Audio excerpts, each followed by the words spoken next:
یہ نور ہدایت کی فضائیں، یہ ہوائیں، قول خدا کی، قول نبی کی یہ صدائیں۔ مزید نئے بیانات سننے کے لیے چینل راہ ہدایت بیان کو ضرور سبسکرائب کریں۔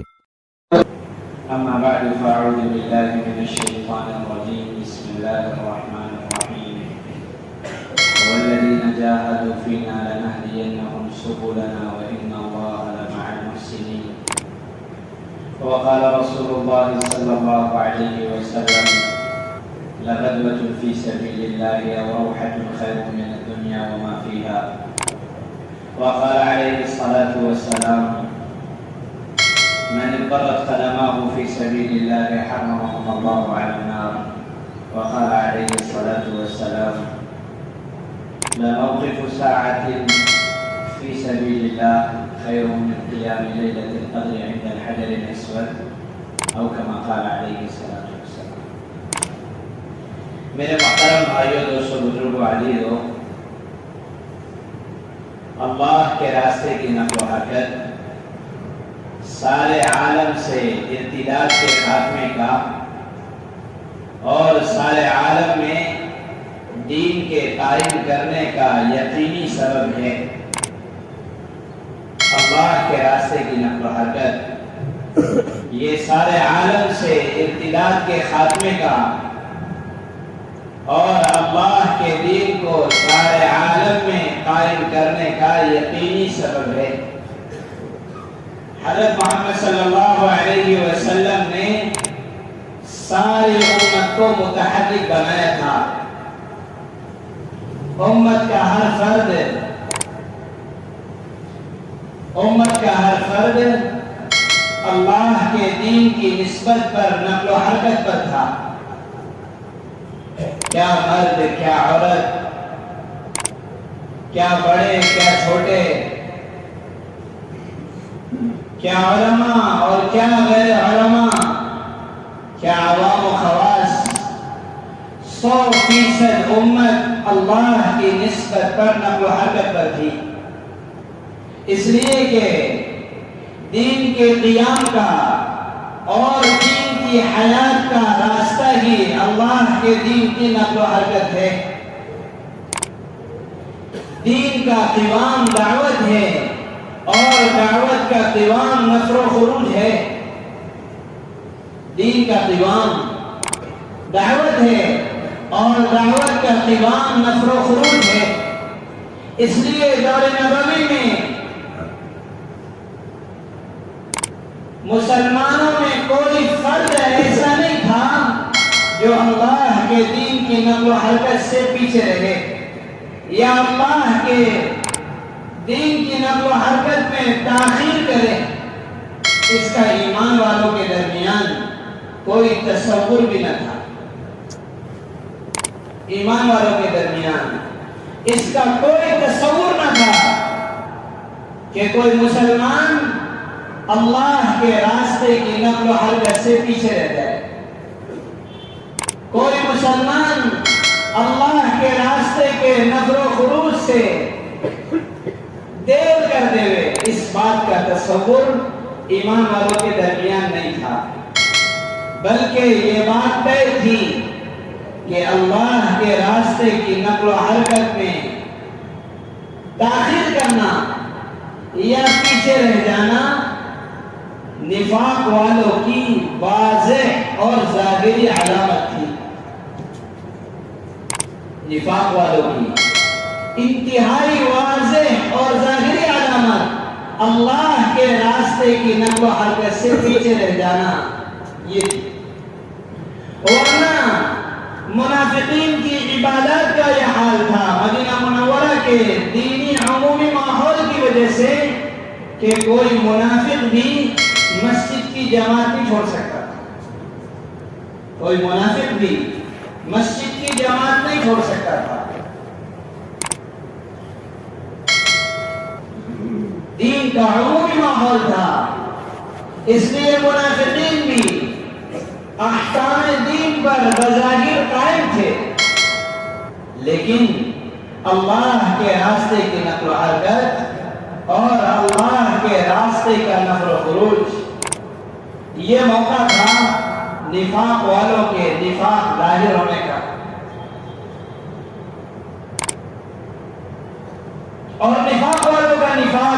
سے زیادہ اس وقت ظاہر ہوتا تھا، سب سے زیادہ اس وقت ظاہر ہوتا تھا جب نفر کا حکم آوے اور حالات شدید مخالف ہوں، اس لیے کہ نفاق والے اور کمزور اور کچے ایمان والے یہ مخالف حالات میں جم نہیں سکتے، یہ سخت حالات میں جم نہیں سکتے، ورنہ ہلکے پھلکے حالات میں دور نبوی میں منافق بھی جم جاتے تھے، ہلکے پھلکے حالات میں منافق بھی جم جاتے تھے۔ احد میں 1000 نکلے تھے، احد میں 1000 نکلے تھے، عبداللہ بن ابی 300 کو لے کر لوٹا تھا، کتنوں کو؟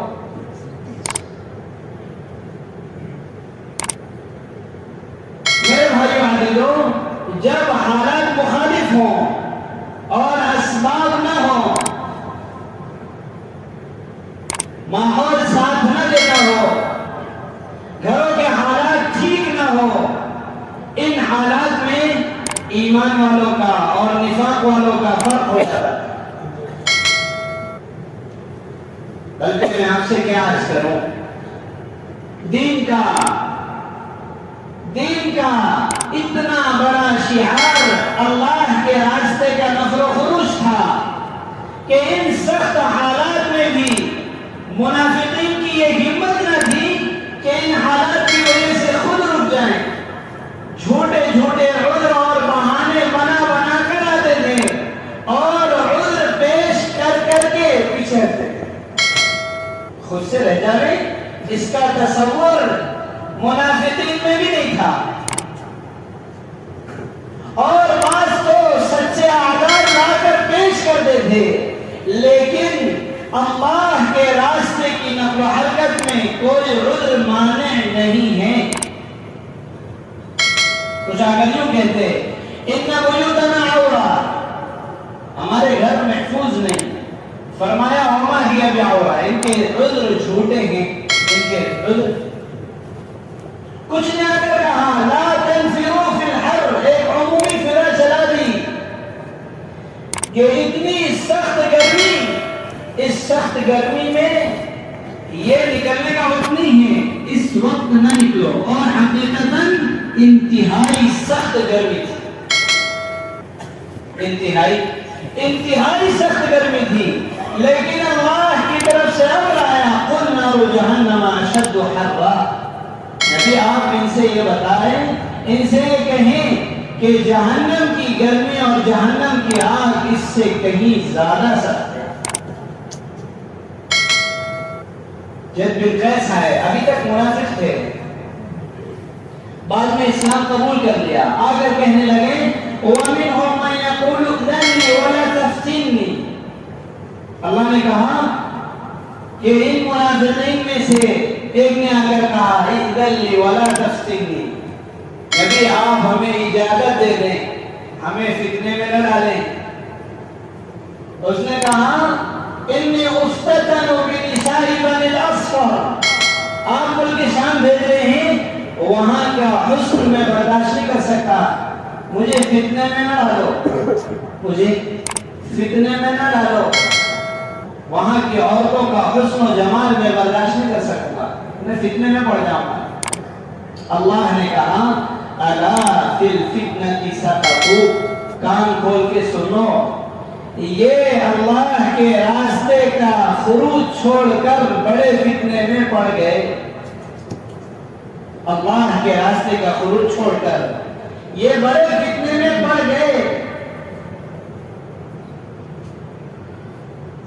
مولانا یوسف صاحب رحمۃ اللہ علیہ فرماتے تھے کہ لوگ شراب پینے کو اور زنا میں مبتلا ہونے کو تو جرم سمجھتے ہیں، لیکن اللہ کے راستے کی نقل و حرکت چھوڑ دینا اسے جرم نہیں سمجھتے، جبکہ اللہ کے راستے کی نقل و حرکت کو چھوڑ دینا یہ شراب پینے سے زیادہ سخت اور زنا میں مبتلا ہونے سے زیادہ سخت ہے۔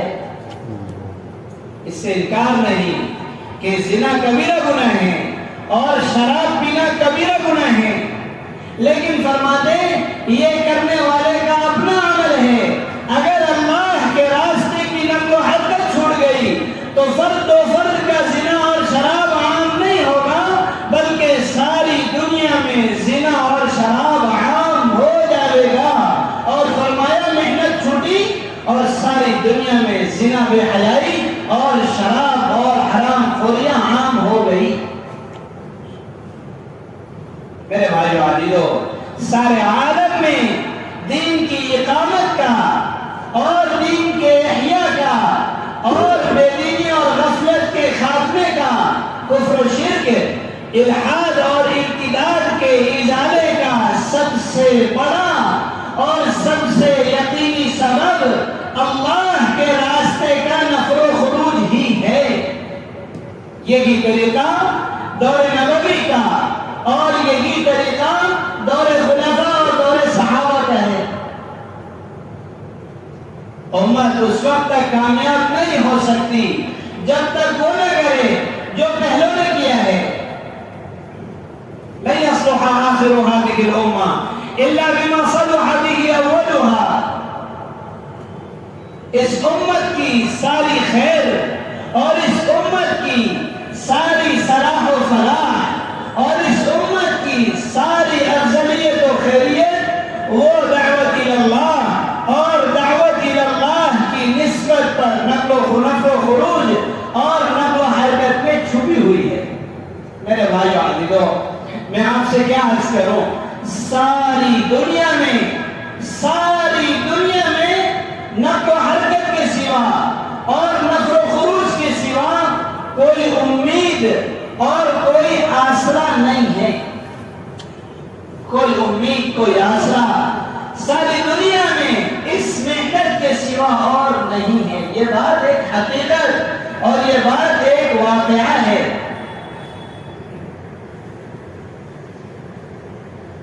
اللہ کے فضل سے ہماری جماعت چند ملکوں میں گئی۔ کوئی ملک ایسا نہیں جس ملک کے عوام و خواص، علماء سب کا اس بات پر اتفاق نظر نہ آیا ہو کہ دین کو حقیقت کے ساتھ قائم کرنے والی محنت، اس محنت کے سوا کوئی محنت۔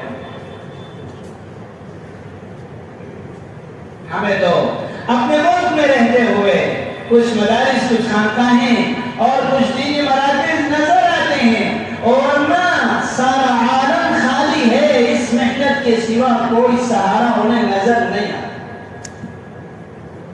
ہم مریدانے اگلے ایسا علمی ملک شاید پوری دنیا میں علم میں اس ملک کی کوئی مثال نہیں ہے۔ آج بھی کتابوں کے ایسے حافظ پائے جاتے ہیں اور بچے قرآن کیا، حدیث کیا، اشعار کیا، نحو کیا، صرف کیا، بلاغت کیا، فقہ کیا، منطق کیا، ان کی کتابوں کے حافظ ہوتے ہیں۔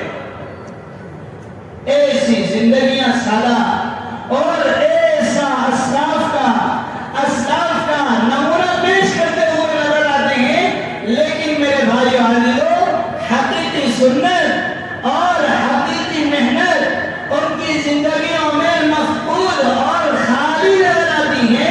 ان کا بھی اتفاق ہے کہ سنت کا حقیقی راستہ اور شریعت والی عملی زندگی قائم کرنے کا اس محنت کے سوا کوئی راستہ نہیں۔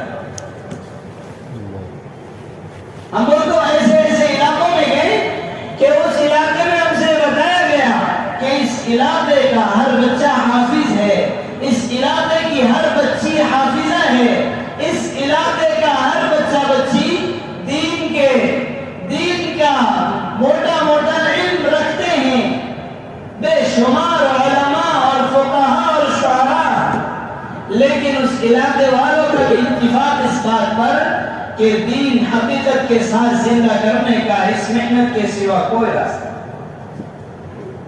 پورا دیہات حفاظ اور علماء کا، مرد کیا عورت کیا، لیکن شاید پورے گاؤں میں کوئی عورت پردے میں نہیں۔ اگر کسی عورت پر پردہ ہے، برقع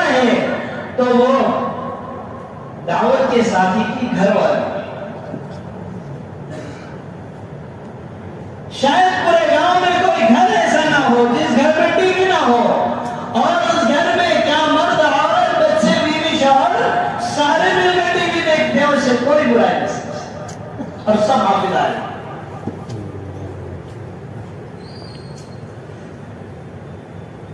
میرے بھائی عزیزو، ساری دنیا کا اتفاق ہو چکا کہ ایک محنت ہے، وہ ہم وہاں کے علماء پر محنت کرتے، ان کے علماء کو جوڑتے، اپنے تقاضے پیش کرتے، ان کے علماء کہتے تبلیغ اس کا نام ہے، اور علماء سے یہ مطالبے ہیں اور دعوت کے یہ تقاضے ہیں۔ ہم ہر قدم آپ کے ساتھ ہیں، ہم ہر قدم آپ کے ساتھ ہیں۔ ان کے بڑے بڑے علماء، شعراء، فقہاء اور ادباء وہ ہمارے سامنے گھٹنوں کے بل بیٹھ کر ہمارے تقاضوں پر لبیک کہتے اور ہر تقاضے کو قبول کرتے، اس یقین و بصیرت کے ساتھ کہ یہ محنت ہی حقیقی محنت ہے نبوت والی۔ ہم نے محنت کر کے مسجدوں کو آباد کیا، اللہ کے فضل سے ایک ایک نماز کے بعد 70، 80، 90، 100 علم کا حلقہ، قرآن کا حلقہ، مسائل کا فقہ کا حلقہ، ایمان کا حلقہ، تعلیم، ایک ایسا ماحول، ان کے علماء اتنا خوش ہوتے۔ ایک علاقے کے مفتی صاحب نے کہا، بڑے مفتی، صوبے کے نائب مفتی، کہنے لگے ھذا هو عمل مسجد الرسول صلی اللہ علیہ وسلم، یہ ہے اللہ کے رسول صلی اللہ علیہ وسلم کی مسجد والا عمل۔ ایک بڑے عالم نے کہا، لو اقیمت هذه الحلقات فی جمیع العالم لارتفع عن العالم الجہل، اگر یہ علم و ایمان کے حلقات ساری دنیا کے مساجد میں قائم ہو گئے تو ساری دنیا سے جہالت غفلت دور ہو جائے۔ ایسا اطمینان، ایسی طبیعتوں میں بشاشت۔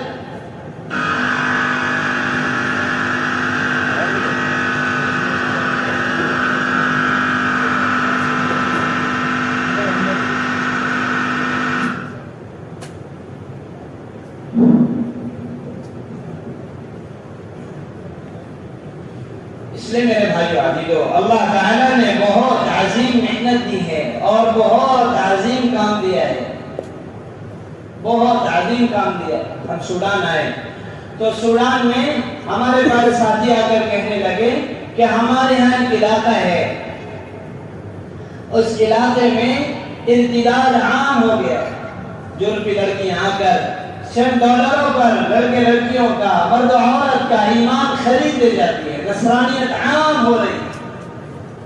کہنے لگے اس علاقے کی اسلامی تمام تنظیموں اور تحریکوں نے محنت کی، مایوس ہو گئے، علماء نے محنت کی، مایوس ہو گئے، سب متفق ہو کر یہ بات طے کر کے کہ اب یہاں کا ارتداد ختم کرنے کا کوئی راستہ نہیں ہے۔ سوڈان کے مرکز خرطوم میں مسجد بلال آئے اور کہنے لگے وہاں کی جماعتیں اگر آ کر یہاں محنت کرے تو یہاں ارتداد ختم ہو سکتا ہے، ورنہ اور کوئی راستہ یہاں سے ارتداد ختم کرنے کا نہیں، کوئی راستہ۔ میرے بھائی عزیزو، صحیح سنت شریعت قائم کرنے کے لیے اللہ تعالی نے ہمیں نبوی محنت اور نبوی نقل و حرکت دی ہے۔ یہ اللہ کی اتنی بڑی نعمت ہے۔ حضرت مولانا الیاس صاحب رحمۃ اللہ علیہ فرماتے، میں قرن اول کا ہیرا لے کر آیا ہوں، میں قرن اول کا ہیرا لے کر آیا ہوں، نبی نہیں، ابو بکر و عمر نہیں، عثمان و علی نہیں، لیکن اللہ کی قسم محنت انہی کی ہے۔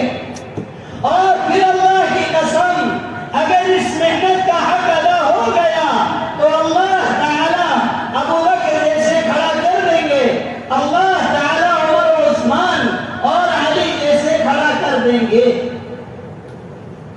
ان عربوں میں محنت ہونے کے بعد ایسا محسوس ہوتا کہ یقیناً ان میں صحابہ کا خون ہے، یقیناً ان میں صحابہ کی صفات ہے، یقیناً ان میں صحابہ جیسے جذبات ہے۔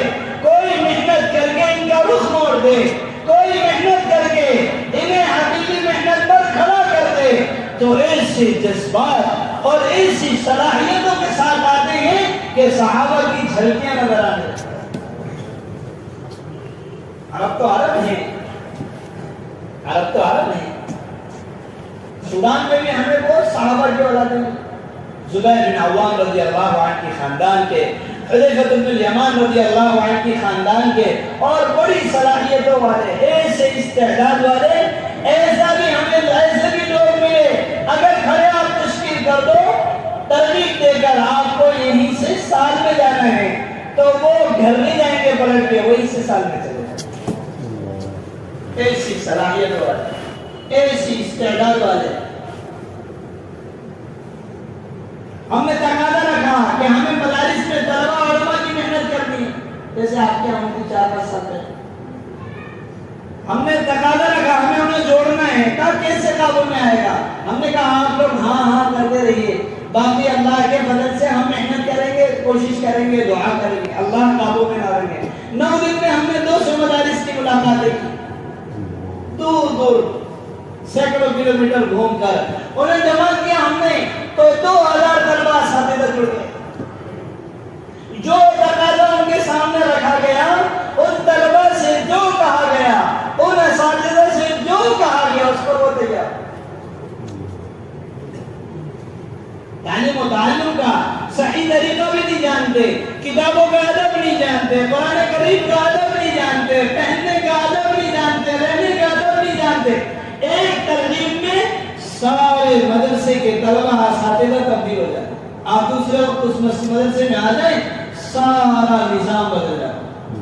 سارے طلبہ کے چہرے مورے، رہن سہن، کتابوں کا ادب، اساتذہ کا احترام، سارا ماحول بدلا ہوا نظر آتا. 16-17 چلے کی انہوں نے علماء اور طلبہ کی جماعتیں دی تھی. کہاں لے جاؤ؟ 24 گھنٹے کی جماعتیں. جس مدرسے میں تقاضا رکھو اس مدرسے کی جماعتیں تیار. ایک دن میں، ایک ہفتے میں خدا معلوم بے حساب جماعت، بے شمار جماعت. میرے بھائیو عزیزو، اگر محنت کی جائے تو یقیناً اللہ تعالیٰ نے ان عربوں میں صلاحیت رکھی ہے. ہم سعودی آئے، حجاز مقدس، جدہ میں، مکہ مکرمہ میں، مدینہ منورہ میں، کیا کہنے ان عربوں کے. پہلے تو دانا ڈالنے تیار تھے، لیکن اگر بات سمجھ میں آ جائے اور تقاضا سمجھ میں آ جائے تو پھر عرب ایسا اکرام، ایسا احترام، ایسا اعزاز اور ایسا تقاضوں پر لبیک. مکہ مکرمہ میں ہم دن میں محنت کرتے، بیت اللہ کے قریب ہی، اور رات میں ہمارے ساتھ رمضان میں اور آخری عشرہ خوب جا کر بیت اللہ میں دعائیں کرتے. ایسا عربوں کا حال ہے کہ ایک نشست میں آپ کس خاندان کے ہو؟ کوئی کہتا میں حضرت ابو ہریرہ رضی اللہ عنہ کی خاندان کا ہوں. آپ کس خاندان کے ہو؟ میں حضرت عثمان بن عفان رضی اللہ عنہ کی خاندان کا ہوں. آپ کس خاندان کے ہو؟ میں ابو حمید ساعدی رضی اللہ عنہ کی خاندان کا ہوں. آپ کس خاندان کے ہو؟ میں اللہ کے رسول صلی اللہ علیہ وسلم کی خاندان کا ہوں. آپ کس خاندان کے ہو؟ میں بھی اللہ کے رسول صلی اللہ علیہ وسلم کی خاندان. بات کرو، اللہ کی قسم آنسوں سے روتے. تقاضا پیش کرو، 4 دن میں 16 عرب مکہ مکرمہ سے 4 ماہ بیرون کے لیے نقد تیار ہے. 4 دن 16 سعودی عرب، سب صحابہ اور نبی کی خاندان. ایسے جذبات. ہم نے کہا آپ لوگ ہمارا استقبال اکرام کرو کہ ہم دوسری جماعتیں بھیجیں گے. کہنے لگے ایسی جماعتیں آئے جو پیاس لگائے بجھائے بغیر چلی جائے، ایسی جماعتیں نہیں چاہیے ہمیں. 4-4 5-5 مہینے کی، سال بھر کی جماعتیں آپ ایسی بھیجو جنہیں ہم صرف مکہ مکرمہ کی گلے میں گھومیں. ہم نے کہا آپ لوگ دعا کرو ہمارے یہاں ویزا بڑھ جائے، ہم لوگ وقت زیادہ لگا دیں. پتہ ہے کیا کہا؟ ارے پتہ کیا، آپ کے بھائیوں کو تکلیف ہو جائے گی. لیکن انہوں نے کہا تو میں نقل کر دیتا ہوں، آپ بھی جانا چاہیں نقل کر دیتا. انہوں نے کہا کہ تم بات کرتے ہو یہاں رہنے کی، ہماری تو چاہت ہے نظام الدین جانے کی. آپ لوگ یہ بتا دو کہ مرکز کب کھلے گا، ہم وہاں جانا چاہتے. ہمارا دل تڑپ رہا ہے، ہمارا دل. ہم نے کہا ہم تو مکہ مکرمہ کی اور بیت اللہ کی بات کر رہے ہیں اور آپ نظام الدین کی بات کر رہے ہو، وہ کہنے لگے ہمیں بیت اللہ کے فضائل تم سے زیادہ پتہ ہے، ہمیں اس ارض مقدس کے فضائل پتہ ہیں، ہمیں اس سے ہرگز انکار نہیں ہے، لیکن اتنا بھی یاد رکھو کہ اللہ تعالیٰ نے اس زمانے میں دین اور دین کی محنت کے لیے تمہیں اور تمہارے مرکز کو قبول کیا ہے۔ اگر تم نہ ہوتے اور مرکز نظام الدین نہ ہوتا تو اللہ کی قسم آج ہم بھی دین اور دین کی محنت میں سے۔ ہم نے ان سے کہا کہ آپ عالم ہیں، آپ کے باپ دادا کے ذریعے سے ہندوستان نہیں ساری دنیا میں دین گیا ہے، ہمیں محمد بن قاسم سے کبھی نہیں خاندان کے ملے۔ ہم نے ان سے کہا، وہ کہنے لگے کہ بات تو ایسی ہی تھی، ہمیں ہمارے باپ دادا کے ذریعے سے دین اور دین کی محنت تم تک گئی ہے، لیکن آپ کو پتہ نہیں اللہ نے کیا کہا، ان تتولوا یستبدل قوما غیرکم ثم لا یکونوا امثالکم۔ کہ اللہ نے کہا ہے اگر تم دین اور دین کی محنت سے پھر گئے تو اللہ تمہیں ہٹا دیں گے اور تمہاری جگہ دوسروں کو لے آئیں گے اور وہ تم جیسے نہیں ہوں گے۔ وہ کہنے لگے کہ اللہ نے ہمیں ہی چنا تھا لیکن ہم پھر گئے تو اللہ نے ہمیں ہٹا دیا، اب اللہ نے ہماری جگہ تمہیں رکھ دیا، تم ہم سے اچھے ہو، تم ہم سے بے حیثیت لوگ۔ وہ نبی صحابہ کی خاندان کے ان کے بڑے بڑے علماء وہ ہم سے یوں کہتے تھے انتم اساتذتنا، آپ ہمارے مشائخ ہو، آپ ہمارے اکابر ہو، آپ ہمارے بڑے ہو۔ یوں کہتے تھے ہؤلاء جاؤ من بلاد الجہد وہؤلاء جاؤ من بلاد التربیہ فمن یستعد منکم لبلاد التربیہ۔ کہتے تھے یہ لوگ تربیت کے ملک سے آئے ہیں، ہندوستان سے۔ کہاں سے آئے؟ تربیت والے ملک سے۔ کون کون تیار ہے تربیت والے ملک میں جانے؟ مکہ مکرمہ میں بیٹھ کر وہ یوں کہتے ہیں یہ لوگ تربیت کے ملک سے آئے ہیں، بتاؤ تم میں سے کون تیار ہے تربیت والے ملک میں جانے کے؟ سوڈان میں، موریتانیہ میں، لبنان ملک شام میں وہ سب یوں کہتے تھے کہ یہ لوگ دین کے حقیقی اور اصلی مدرسے سے آئے ہیں، محنت والے ملک سے اور تربیت والے ملک سے آئے، بتاؤ کون تیار؟ میرے بھائی عزیزو، اللہ تعالیٰ نے اپنے فضل سے ایسی محنت دی ہے جو ساری دنیا کو متوجہ کیے ہوئے ہیں۔ مکہ مکرمہ سے نکلنے لگے، اہل بیت کے لوگ آنسوؤں سے رونے لگے، کہنے لگے خدا کے واسطے آپ لوگ ہمیں چھوڑ دیں، آپ لوگ ہمیں چھوڑ دیں۔ مدینہ منورہ گئے، اوس و خزرج قبیلے کے لوگ، انصار والے کرام، وہ کہنے لگے آپ لوگ جا ہی نہیں سکتے، خط لکھنے لگے نظام الدین، خط لکھا انہوں نے کہا اس جماعت کو کسی طرح روک دو، ہم نہیں چھوڑنا چاہتے۔ ایسی طلب، ایسی پیاس، اور سب سے زیادہ وہ متاثر ہوتے ہم انہیں مسجد آباد کرنے کی محنت کر کے دکھاتے، ان کا حلقہ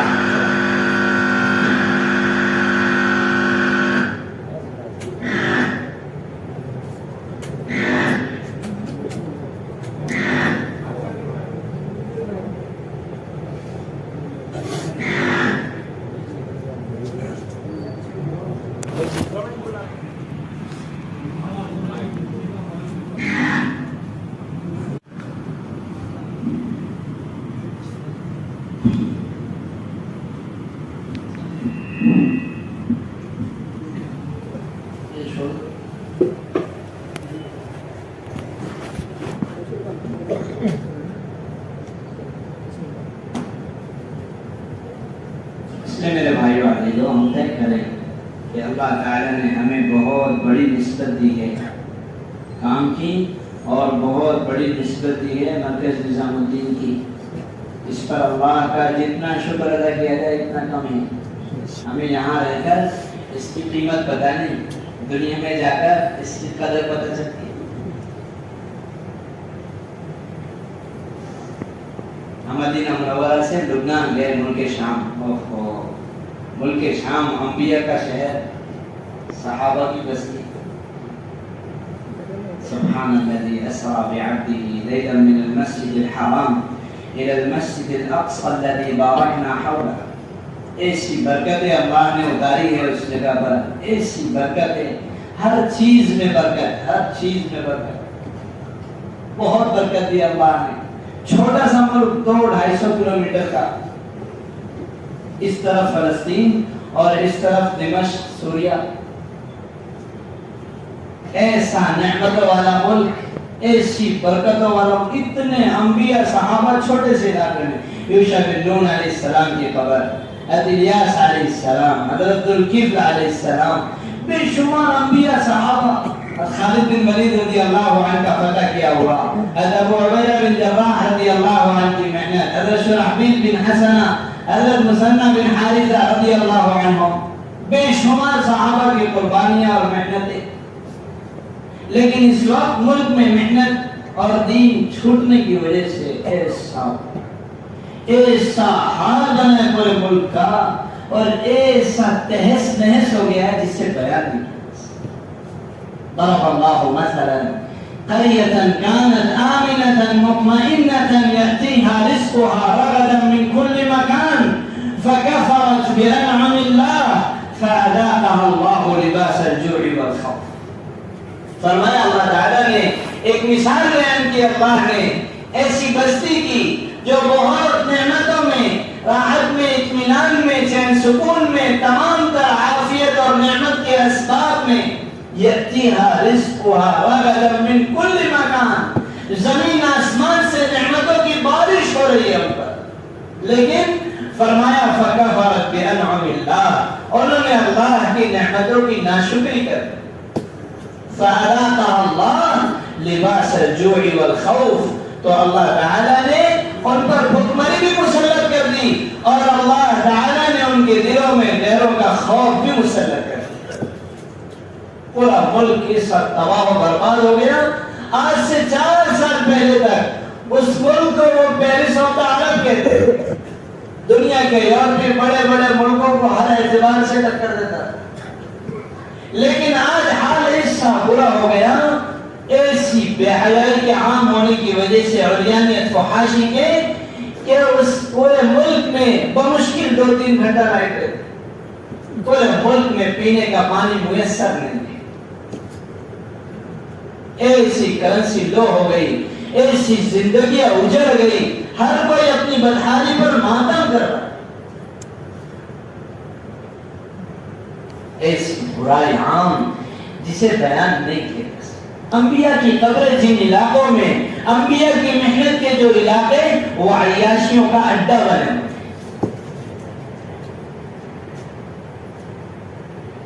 صحابہ کی قبریں جن علاقوں میں، برائیوں کی آمازگاہ بنے ہوئے. عورتیں پردہ نہیں، کپڑا بھی نہیں جانتی، ایسا برا حال. سب عرب، سب شامی عرب، مسلمان نسل در نسل، صحابہ انبیاء کی اولادیں، لیکن ایسا برا حال زندگیوں کا. میرے بھائی عزیزو، وہ خود اپنے کیے کی سزا بھگت بھی رہے. لیکن میرے بھائیوں، میں نے حج کیا، عرب ہوتی ہیں. مولانا یوسف صاحب رحمۃ اللہ علیہ فرماتے تھے تو محنتوں اور قربانیوں کی اعلیٰ سطح پورا کرنے کے بعد جس سطح پر پہنچو گے، عرب گرتے گرتے بھی اس سے اوپر ہوگا. فرمایا احب العرب لثلاث، عربوں سے محبت کرو 3 وجہ سے. فإني عربی والقرآن عربی ولسان اہل الجنہ عربی. فرمایا میں عربی ہوں، جنتیوں کی زبان عربی ہے، قرآن عربی ہے، اس لیے عربوں سے محنت کرو، میں عربوں سے محبت کرو. فرمایا دوسری روایت میں احب العرب من قلبک، عربوں سے محبت کرو اپنے دل سے. تھوڑی محنتوں کے بعد ایسا نقشہ تبدیل ہوتا اور ایسا رجوع ہو. میرے بھائی عزیزو، ان کے ہم وہاں مرکز کے دن پہنچے بیروت میں، مرکز کا دن انہوں نے بات کروائی، ہم نے خوب قربانی کی بات کی، تشکیل کی. بتاؤ کون جائے گا 4 ماہ، کون جائے گا 6 ماہ. سارے ذمہ داروں نے گھیر لیا، کہا یہ ہندوستان نہیں ہے، یہ لبنان ہے. یہاں کے حالات پتہ ہے آپ کو، یہاں کے مسائل پتہ ہے آپ کو. کتنی مشکلات، کتنی تنگیاں ہیں یار. 3 دن چلا کوئی جلدی نہیں جا سکتا، آپ لوگ 4 ماہ 6 ماہ کی بات کر رہے ہیں. ہمیں ڈرا دیا ان لوگوں نے، لیکن ساتھیوں نے ہمت کی اور ساتھیوں نے مشورہ کر کے خوب کھلانے پلانے کا اور محنت کا نظام بنایا. روز 60 70 100 لوگوں کو خوب کھلاتے، ناشتہ بھی اور کھانا بھی، اور خوب ساتھی محنت کرتے. 20 دن کے اندر 120 جوان 4 ماہ کے لیے وصولی کے ساتھ تیار.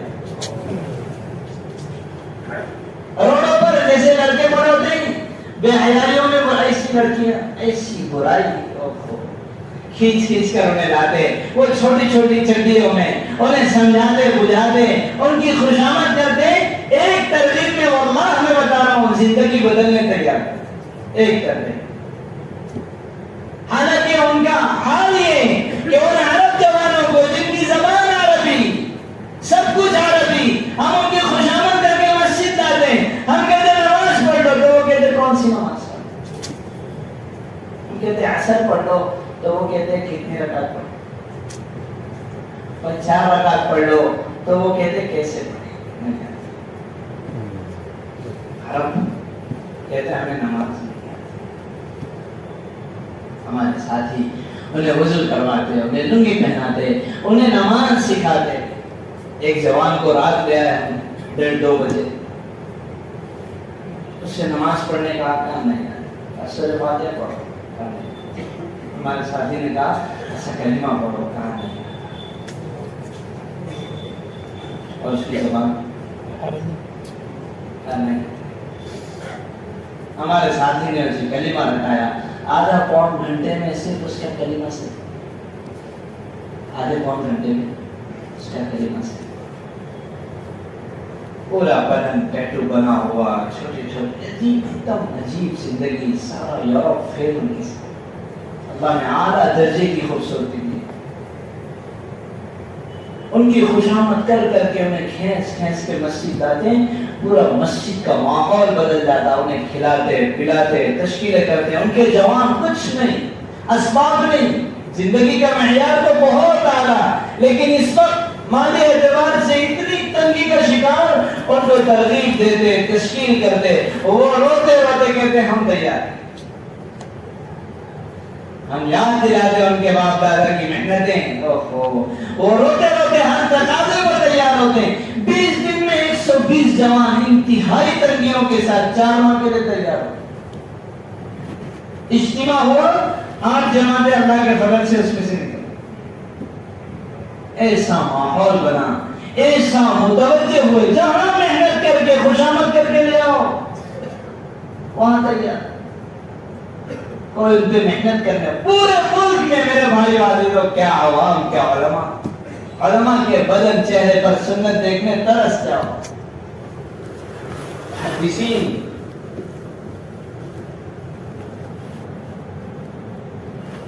لیکن سارا ملک یہ یقین کیے ہوئے ہیں کہ اس محنت کے سوا زندگیوں کو بدلنے کا کوئی راستہ نہیں. اس محنت کے سوا زندگیوں کو بدلنے کا کوئی راستہ نہیں. ایک صاحب لے گئے ہمیں ملاقات کے لیے. وہ ان سے ملاقات جانے کا میرے بیٹے سے. میں نے کہا کیا بات ہے؟ کہنے لگے وہ مرتد ہو گئے. میں نے کہا کتنے سال کا ہے؟ کہا 18 سال. کتنے سال ہے؟ 18 سال. میں نے کہا چلو ملا دو آپ سے. والد صاحب نے نکالنے کی گھر سے کوشش کی. وہ بیڈ روم سے نکلنے نہیں دیا. میں نے کہا ہم ایسے نہیں جائیں گے، آپ ان کے بیڈ روم میں گئے. کہا وہ بہت سخت ہے. میں نے کہا دیکھا جائے. ہم گئے. میں نے اس کا پیر پکڑ کے 8-9 گھنٹہ خوش کیا ہمارے پاس ہم بہت دور سے ہندوستان سے کچھ نہیں چاہتے، اللہ کے لیے آئے ہیں. آپ ہماری بات سن لو. اس کی خوشامد کرتے رہے. اس نے ہمارے سلام کا جواب بھی نہیں دیا. ابتداء الحال ایسا دل دماغ میں بٹھا دیا گیا. میرے بھائی عزیزو حضرت فرماتے ہیں امت مرتد ہونے میں تمہارے نکلنے کا انتظار نہیں کرے. عیسیٰ رحمۃ اللہ علیہ فرماتے تھے امت ارتداد پر ہو اور تم حلال کمائی کا عذر کرو، یہ بھی عذر اللہ کے ہاں قبول نہیں ہوگا. یہ بھی عذر اللہ کے ہاں قبول نہیں ہوگا. ایک محنت ہے میرے بھائی عزیزو جس سے ساری دنیا میں امیدیں بندھی ہوئی. اتنی خوشامد کی وہاں کے لوگوں نے ہماری کہا اللہ کے واسطے آپ لوگ جماعتیں بھیجو. مسورات میں ہم بات کرتے جوڑ کر مسورات کو ایسا برا حال ان کے. ہم کہتے ہیں بھائی کم سے کم آپ اپنی مسورات کو قابو میں کرو. ان کی مسورات کے سوال آتے کہ ہم کیا کریں, کیسی تربیت کریں اپنے بچوں کو. ہم کہتے کم سے کم مکمل کپڑا پہناؤ کہ ہمارے ملک میں مکمل کپڑا نہیں ملتا ہے. اسلامی ملک شان.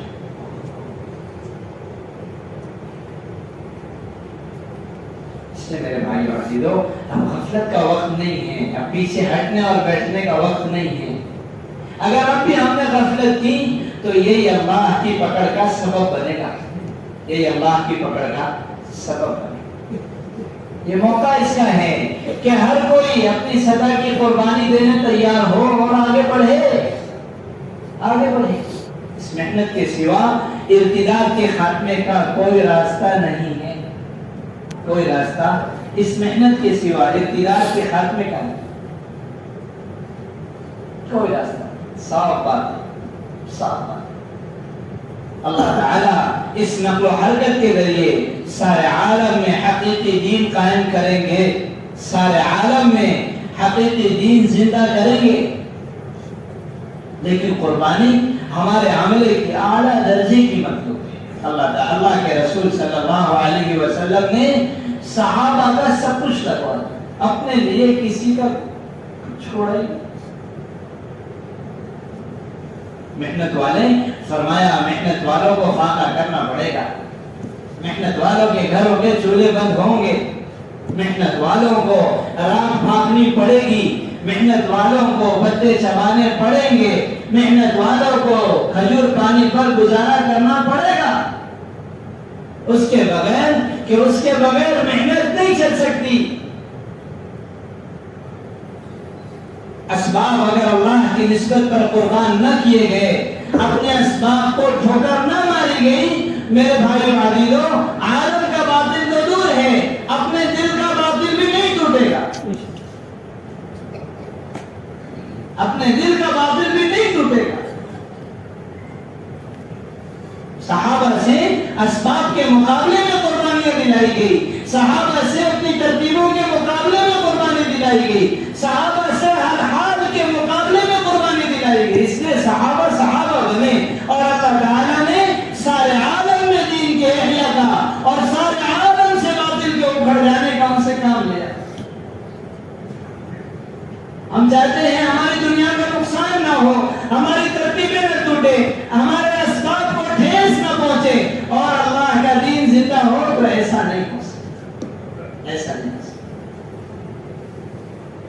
میرے بھائی عزیزو یہ اللہ کے دین کی محنت ہے. اس محنت میں اللہ کی قدرت کے یقین پر, اللہ کے وعدوں کے یقین پر اپنے آپ کو بڑھانا ہے. اتنی بے غیرتی کی اور اتنی اللہ سے بدگمانی کی بات ہے کہ ہم نکلیں گے تو ہمارا کیسا انتظام ہوگا اور ہمارے گھر کا کیا ہوگا. میرے بھائی عزیزو جیب سے لگانے والے ڈریں, جو اللہ کے خزانے سے لگانا انہیں کیا خوف ہے. اور اللہ کے خزانے سے لینا انتہائی آسان چیز ہے. اللہ کے خزانے سے استفادہ کرنا انتہائی آسان چیز ہے. اللہ کے خزانے سے استفادے کو مشکل سمجھنا اللہ کے ساتھ بدگمانی ہے. اللہ کے ساتھ بدگمانی ہے. اللہ کے ساتھ اللہ کے خزانے سے. میرے بھائی عزیزو کافر بھی اللہ کے خزانے سے ہی دیتا ہے. کسی کو اللہ کے خزانے کے علاوہ اور کہیں سے نہیں ملتا. ساری کائنات کے اسباب میں اللہ نے کچھ رکھا ہی نہیں ہے, تو کسی کو ان اسباب سے کیسے کچھ مل جائے. مولانا صاحب رحمۃ اللہ علیہ فرماتے تھے ساری کائنات میں پھیلے ہوئے اسباب کی مثال ایسی ہے جیسے دریا اور سمندر کے اندر جو سورج نظر آتا ہے. دریا سمندر میں سورج نظر آتا ہے. ہر دیکھنے والے کو یہ محسوس ہوگا کہ یہ سورج ہے, اس میں روشنی ہے اور اس سورج سے پوری دنیا روشن ہو رہی ہے. لیکن کتنا آپ اس میں سر مار لو, ہاتھ مار لو, اگر ڈوب جاؤ وہ سورج آپ کو اس کی کوئی روشنی نہیں ملے گی. فرمایا ساری دنیا کے اسباب بس ایسے ہی ہیں جیسے یہ سمندر میں سورج نظر آ رہا ہے.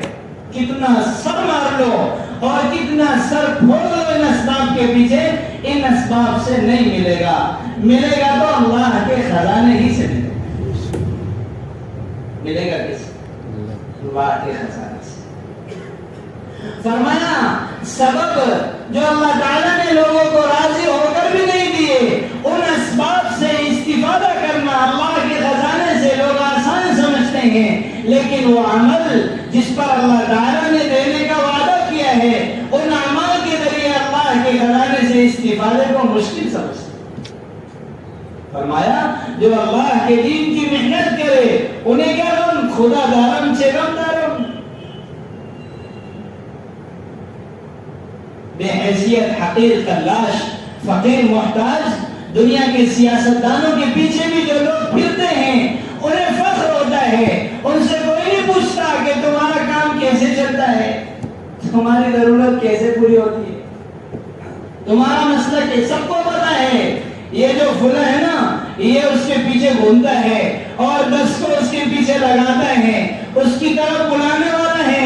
تو سب کو پتا ہے بھائی اس کا کام چلتا ہے، اس کا کام چلتا ہے. کسی کو کوئی شک نہیں.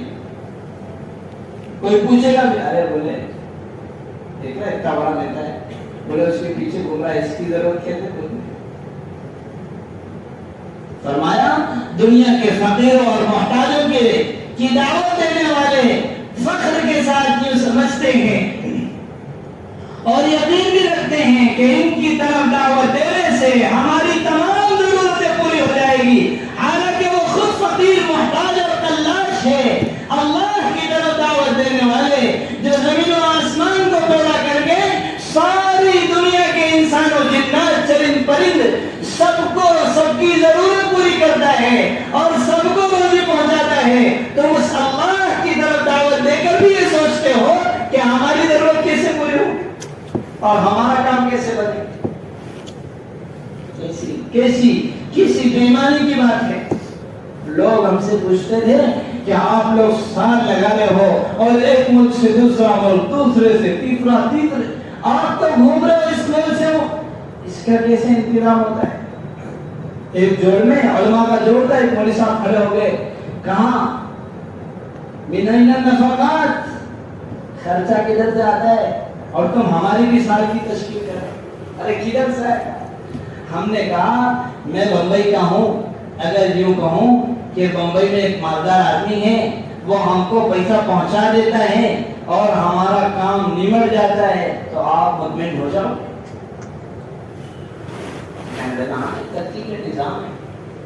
ہم نے کہا میں کہوں کہ بمبئی میں ایک رفاہی تنظیم ہے جو سوچتی ہے کہ بھائی یہ لوگ خیر کا کام کر رہے ہیں، چلو ان کے گھر والے اور ان کی بھی ضرورت پورا کریں، تو وہ ہمیں تعاون دیتی ہے.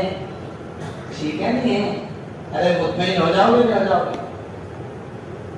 میں نے کہا فقیر توکل علی الفقیر فاطمئننتم ومسكين اعتمد على المسكين فاطمأننتم ولو قلت إن فاطر السماوات والأرض الذي يرزق من في الأرض ومن في السماء الذي يرزق الطيور والإنسان والجن والذي يرزق الحيوانات والذي يرزق جميع المخلوقات هو الذي يدعمنا هو الذي يرتب لنا هو الذي ينفق علينا فهل اطمئننتم.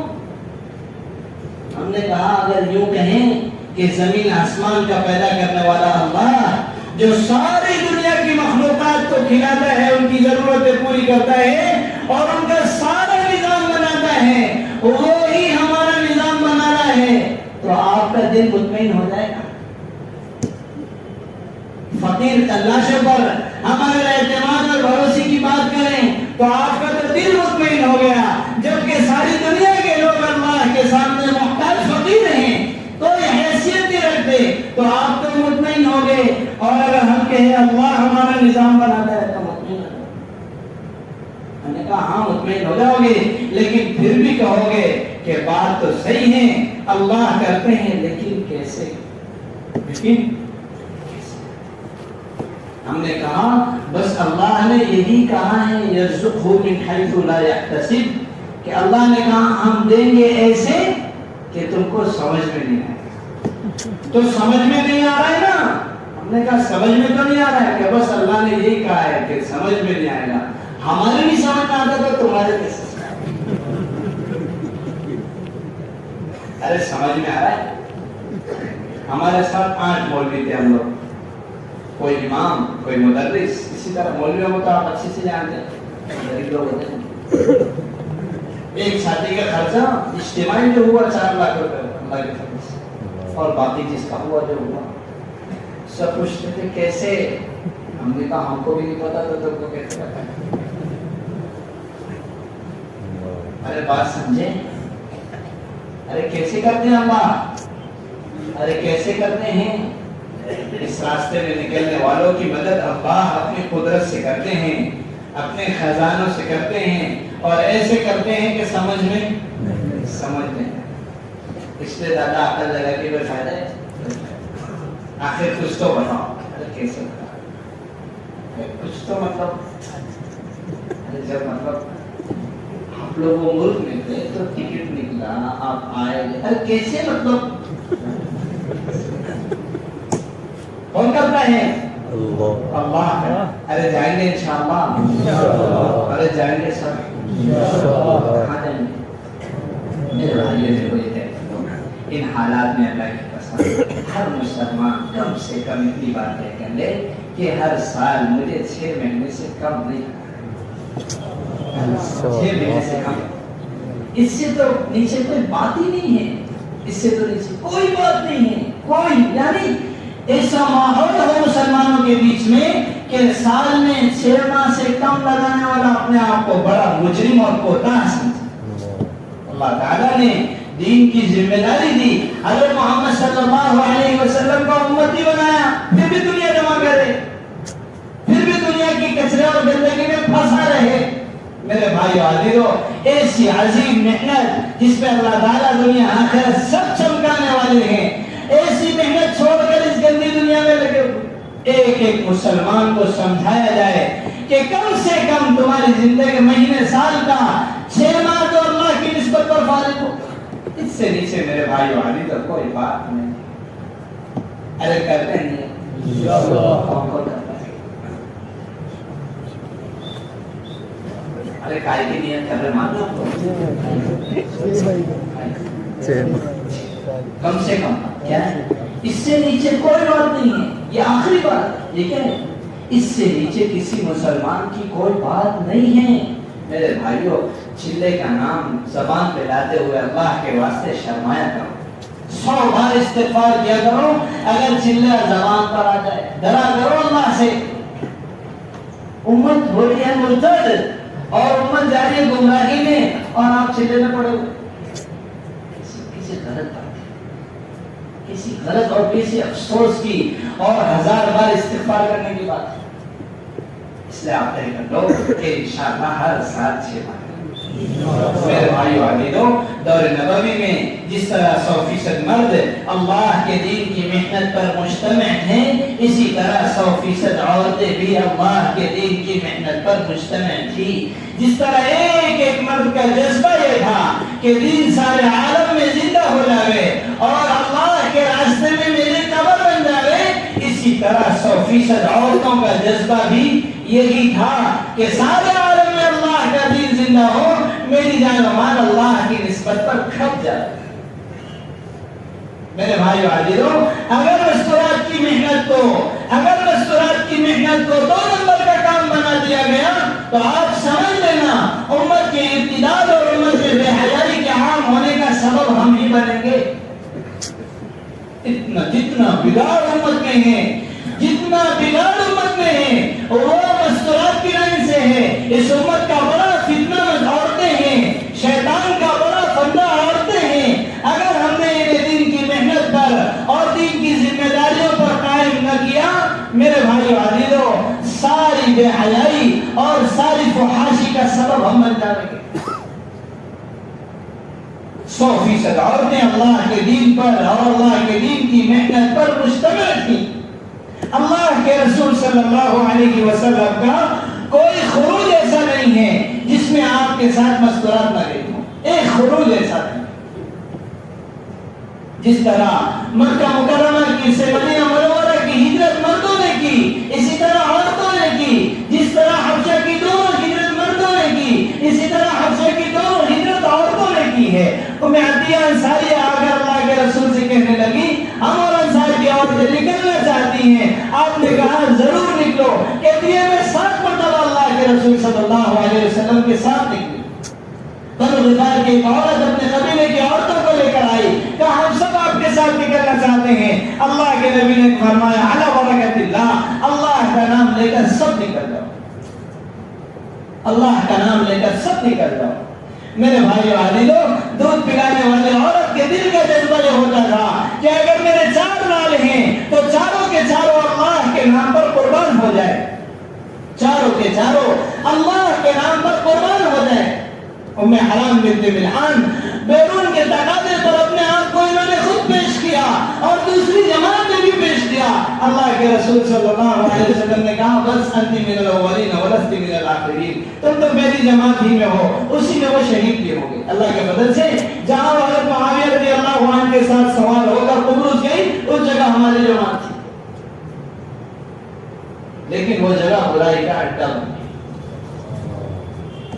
میرے بھائی عزیزو، اتنی ضرورت ہے کہ مستورات کا کام ایک درجے کا ہو، پہلے نمبر کا ایسا عمومی خروج کروائیں کہ گھر گھر، قریہ قریہ، شہر شہر، ملک در ملک، سارے عالم کے گھر گھر میں مستورات کی جماعتیں پہنچے تاکہ سارے عالم کا باطل ٹوٹ جائے۔ لوگان کے ساتھ رو